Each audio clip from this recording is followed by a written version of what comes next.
ప్రభు ఎక్కడ నిలబడితే అక్కడికి నువ్వు వస్తేనంట నీకేం వస్తుందో తెలుసా? విశ్రాంతి. ప్రయాసపడిపోయి భారముతో ఉన్న నా బిడ్డ, నా దగ్గర నా హస్తములో నీకు విశ్రాంతి ఉన్నది, నా గుండెలో నీకు విశ్రాంతి ఉన్నది, నా రెక్కల నీడలో నీకు విశ్రాంతి ఉన్నది.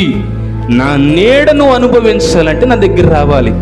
ప్రభు అంటున్నాడు ఒక మాట, మహా ఎండకు కాలిన అరణ్యములో నిన్ను స్నేహించిన వాడు నేనే.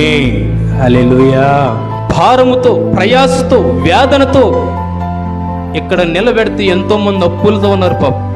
ఎంతోమంది ఏడుపు, బాధ, ఎలా తీర్చాలి, లేకపోతే ఎలా నా బాధలకు పరిష్కారం అని ఇక్కడ చాలా మంది కూర్చొని ఒక్కొక్కరి హృదయాల్లో ఒక్కొక్కరి భారం ఉంటుంది. లేకుండా ఎవరెక్కడ కూర్చోలేదు.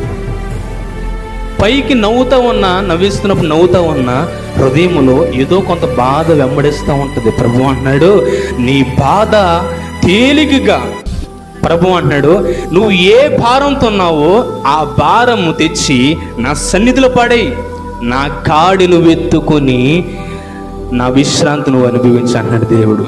హల్లెలూయా. ఆ నిబంధన ఏంటంటే, దావీదుకి నేను ఎలాగైతే శాశ్వతమైన కృప చూపించానో ఆ శాశ్వతమైన కృప నీ జీవితానికి నేను ఇస్తాను అన్నాడు.